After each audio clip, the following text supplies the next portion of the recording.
Hey, what's up, cats and kittens? And shout out to all my cerebralites. It's me, the Cerebral Diva. And I'm going to do a quick story. Well, it probably won't be very quick, actually. It's going to be a story time. And if some things in this story time come across funny, I'm definitely not trying to make light of the subject matter because I don't think it's a laughing matter. But yeah, so I want to talk about a neighbor of mine who I believe suffers from mental illness. Now, I'm not a mental health professional. I don't have any credentials in that particular area of expertise, but just based on sort of cursory knowledge, I definitely see signs of some sort of mania or I don't want to say necessarily schizophrenia, but that would probably be what my inclinations would lead me to believe. So let me tell you what happened. So about maybe 4 weeks ago, I live in, it's a 3-level complex, and I live on the second floor and she lives on the third floor. Our units are not above each other, but we just live on separate floors. So I have sort of this plantation style balcony, this wraparound balcony in my unit that goes in an L shape. So it wraps around, wraps around my unit. So I'm out on my balcony, cleaning the balcony, preparing for the summer. And I see her. Now, I've seen her before and I speak to her. I say hello because I'm very neighborly that way. I always speak to my neighbors. But she was very sort of reticent in nature, didn't really reply back. So I'm like, okay, well, let me, not make that mistake of speaking to her again, So this particular day, as I was cleaning up my balcony, and I've seen her multiple times, and she's always hobbling, it's really interesting because one day I'll see her and she's in like perfect condition, and then the next day I'll see her and she's like sort of, lumbering down the stairs, and it's like, okay, I hope she's okay. You watch her in hopes that she doesn't fall. So this particular day, she was getting out of her truck. She has a dog. And I believe it's a service dog, if I'm not mistaken. And she had a couple bags of groceries. And she was, this particular day, she was sort of wobbling, if you will. So, and that could be a result of medication. I don't know if she's on medication or not. And as she was taking the bag from the car, one of the bags burst and her stuff went everywhere. Now, she's in such poor condition, she can barely bend over to grab these things. So I see her from the balcony and I said, do you need help? And she said, well, she was sort of hesitant to say that she needed help. And so before she could respond, I said, I'll be right down. So I run into my kitchen, I grab a couple of grocery bags. I have those, those recyclable totes that you take to pack your own groceries. So I grab a couple of those and I go down and I start helping her put her groceries in the bag and take it, and I help her carry them up to the unit. Now, when I get upstairs, she's very thankful. She keeps saying, thank you. I appreciate it. You're so nice. You're so nice. And then I realize her husband is in the bedroom. So I'm like, why is he not down here helping you with this? Why are you going to the grocery store if you're in such bad condition and you have a man sitting in this room? That's my thought, because there's no possible way if I was in that state that I would be going to the grocery store if I had a man. Like, that's a whole other video. So I help her and go back to my unit, and that was that. So me thinking, I'm like, okay, well, now we've broken, through the glass ceiling. She knows me. I know her.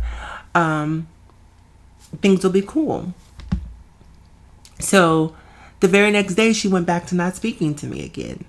So I'm like, oh, okay, well, I don't know what I did, but all right, okay, so be it. So she walks past me. She doesn't speak. She doesn't even make eye contact with me. It's like I've gone back to being invisible. So about 2 days ago, maybe 3 days ago, I was at home doing some work and I heard a knock on my door. Now, I'm one of those people where I don't let a lot of people know where I live. I'm very particular about people knocking on my door, especially unannounced. I have a home-based business, so typically if it's a knock at my door, it's a package delivery. But I wasn't expecting anything, so it's really sort of out of sorts for someone to be knocking at my door. So I go to the door, I look through the peephole, and it's her. And she's talking in sort of this very low monotone voice, and she's saying, I'm sorry, but I'm moving. Can you help me? Now, no, what she said was, you told me if I ever needed help that I can call upon you. So she cashed in that coupon. Now, I didn't expect her to necessarily cash the coupon in, but she definitely called me on my bluff. So I felt compelled to be a woman of my word. So I said, sure. So I didn't know she was moving. So I go upstairs to her unit. Stuff is everywhere. I mean, everywhere. And once again, her husband is nowhere to be found. Now, I have to admit, I'm feeling some type of way because I feel like if I'm up here moving stuff that does not belong to me, where is your man? Why isn't he here moving stuff? And so, even though I'm feeling that way, I still continue to help her. So I go back down to my unit. I had some moving boxes that I saved because she clearly was not prepared for this move. She didn't have any boxes. She's just carrying items down one by one. So I went and grabbed some moving boxes, and I also have a dolly. I grabbed my dolly. I grabbed some packing tape. I have all of these things, by the way, because I have a home-based business. I know you guys are like, wow, where's all that stuff coming from? But I ship a lot of packages, so that's why I have a lot of those sort of materials here. So I go upstairs with everything, and I start helping her put everything in a box so we can get it downstairs. Oh, before that, okay, I forgot to tell you guys this part.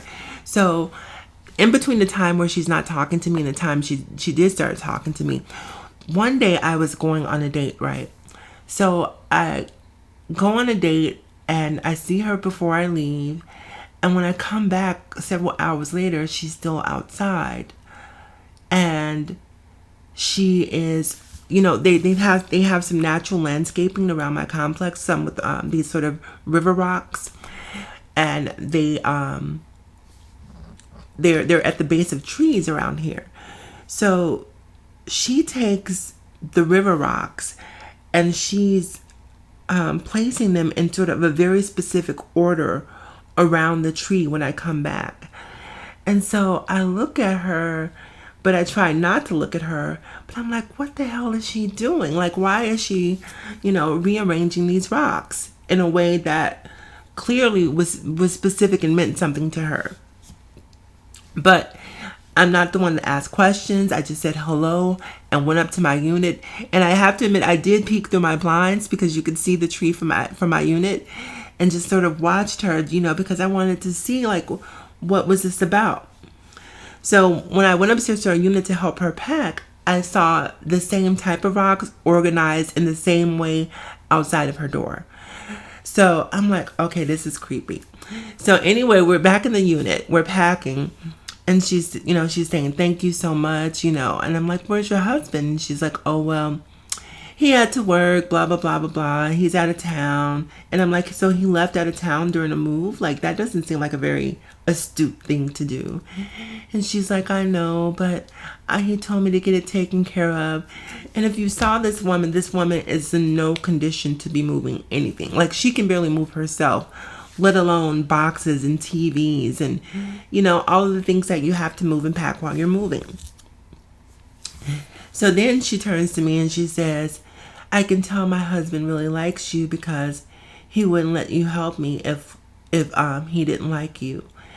And, but we have to be careful about what we say because he's watching us. And I'm like, oh, they must have some sort of, camera system in here. So I start looking around to see where the cameras are, because if I'm being watched, I want to know from what angle and who's watching me. There are no cameras to be seen. None. So at some point I realized that he's not watching us, that this is something that she believes. This is a figment of her imagination. So I'm like, okay, she is officially troubled. But even knowing that, I continue to help. So she has a 2-bedroom, 2-bathroom unit. So she decides during the middle of packing that she needs to use the bathroom. So she goes in the bathroom. I continue packing stuff. And mind you, she keeps offering me stuff the whole time we're packing. Do you want a computer? Do you need a blender? Do you need a printer? Do you want a bedroom set? And I'm like, no, thank you. No, thank you. And she's like, I just feel like I want to give you something for helping me. And I keep trying to express to her that I'm doing this out of the kindness of my heart. You don't have to compensate me in any way. This is, if you want to compensate me, pay it forward. You don't owe me anything. So, and especially if a person is mentally ill, I feel like you don't want to take anything from a person who's in that state or condition, because they may not be in their right frame of mind when they're giving it to you. So you're better off just to say no to it. So for both of those reasons, A, I didn't want anything, and B, I just didn't feel right taking anything from her, being that she didn't seem mentally stable. So she goes in the bathroom and she tells me, can you look in the bathroom by the side of the tub and tell me what you see? So I go into the bathroom, the other bathroom. She's in one bathroom. She wants me to go into the opposite bathroom to see what I see. So I'm thinking, oh, there must be some stuff that she left that she wants me to pack. I go look by the tub. I don't see anything. So I'm looking like, what am I missing? What am I missing? By this time, she's out the bathroom. She comes in and she points to a tile. Now, this is like a marbleized tile. So she looks and she said, look right there. Do you see it? And I'm like, what do I see? Look. And then she turns to me and she says, stop using your eyes and use your spiritual eyes. So you guys, the hair on my arm stood up, because I'm like, oh my God. Now you guys know I'm not a religious person by any stretch of the imagination. Like I'm just not a Bible thumper. I'm agnostic. I believe in good and evil. I don't necessarily believe in all the other things that people who are religious believe in. So she starts pointing to the specific tile and she said, look, it's right there. It's the thinker. Now, if you guys have ever seen a Rorschach test, which is what they give psychologists and psychiatrists give, the tile kind of has that pattern to it. So she was seeing something she called the thinker. So she's like, look, it's the thinker. And I said, oh, I see it.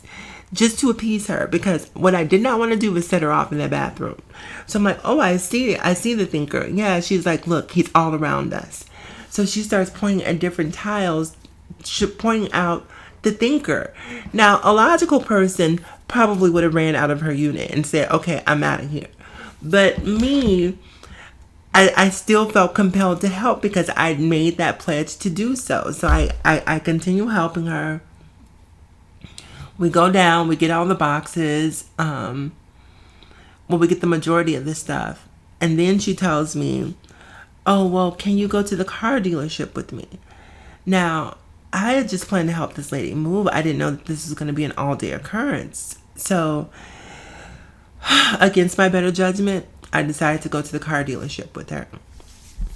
Now, I'm disheveled from moving. My hair is all over the place. I feel hot. I feel sweaty. I feel sticky. I do not want to be in a Mercedes-Benz car dealership right now. But that's where she wanted me to go. So we hop into her car, and she currently has a Mercedes-Benz, but she wants a different color and a newer. I think she has like a 2016, and she wants the 17 model. And hers is blue, and she wants a either a red or white version of the car that she has. It's a Mercedes SUV.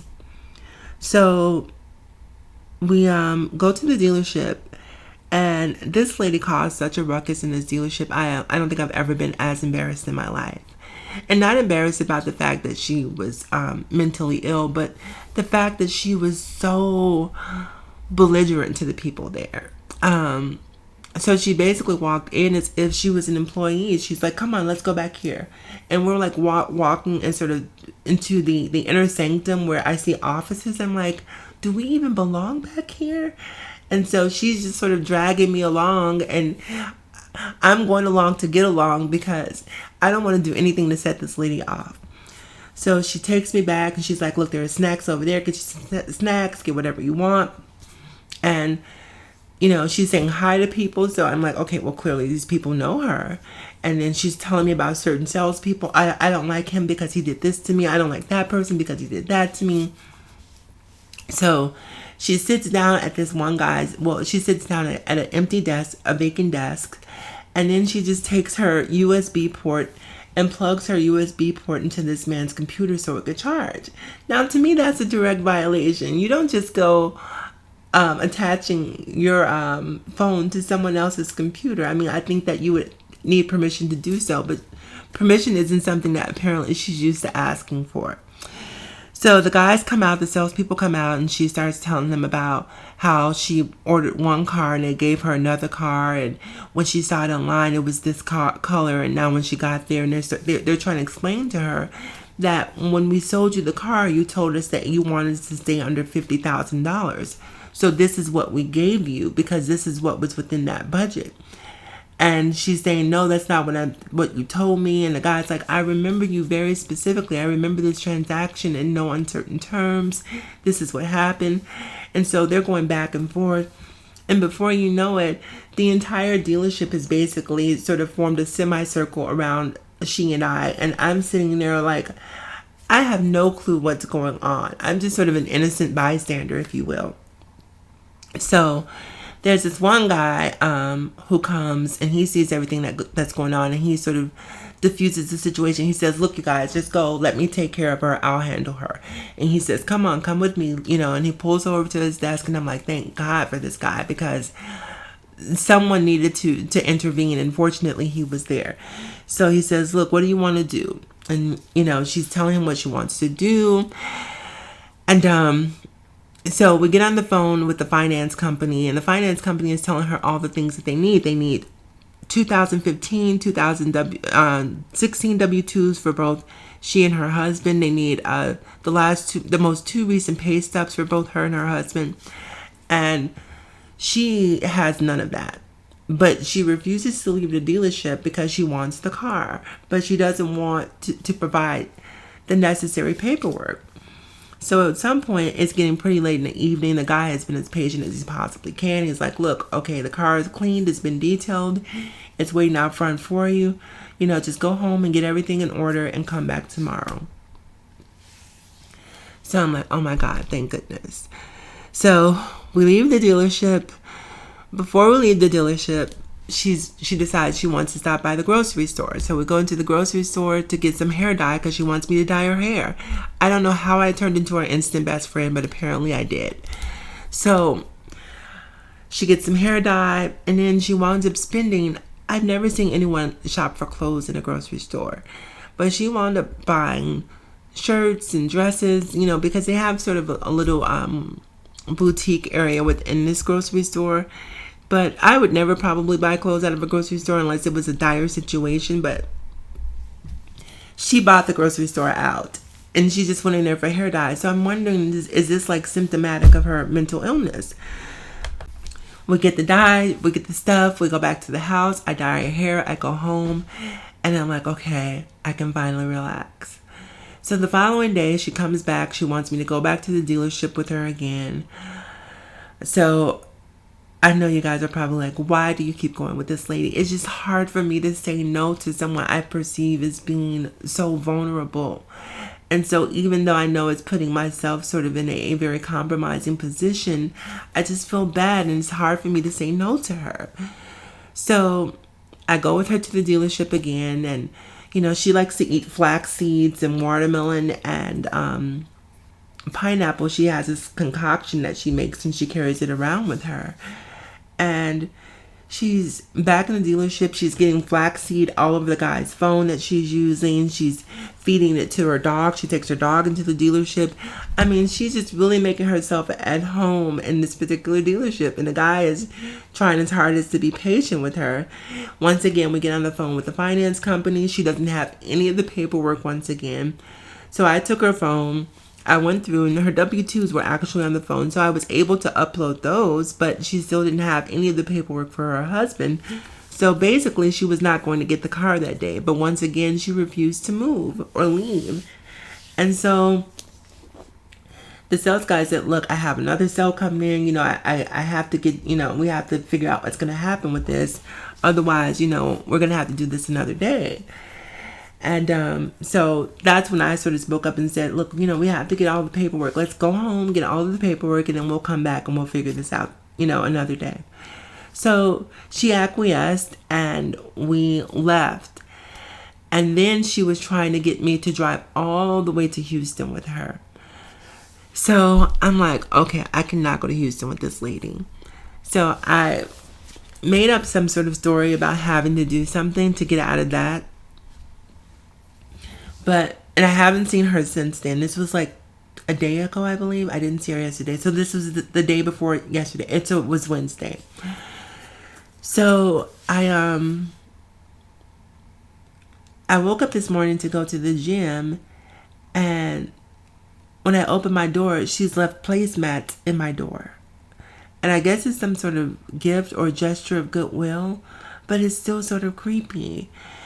And so I don't know, like, how to